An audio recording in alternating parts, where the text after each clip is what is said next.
In this guide, I'm going to show you how to get more yens and money in REDLINER on Roblox.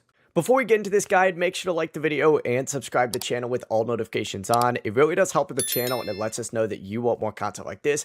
We'd greatly appreciate it. And if at any point throughout this guide you did have any questions, just ask them down in the comment section below and we could help you out further. I'm going to be doing my best to reply to every single comment down there. Also, before we get started, I just launched my ultimate Roblox game dev template. So if you're trying to make your own Roblox game, check out the Gumroad and Etsy links down in the description. Not only does it help out the channel, but it's going to help you make the best Roblox game possible. Now, one way to earn money is by playing modes like Battlegrounds and winning fights. So go ahead and open up your game modes and get loaded into Battlegrounds, or you can also queue into these other modes as well. And you just need to go ahead and win as many fights as possible and get as many kills as possible.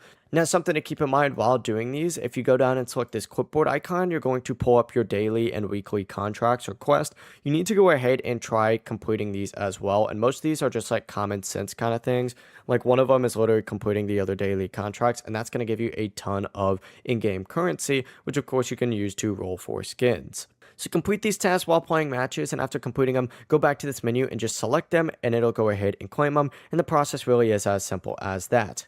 Before you leave this guide, make sure to like the video and subscribe to the channel with all notifications on. It really does help the channel and it lets us know that you want more content like this. We'd greatly appreciate it. And if at any point throughout this guide you did have any questions, once again, ask them down in the comment section below and we could help you out further. I'm going to be doing my best to reply to every single comment down there. Have a great rest of your day though. Peace.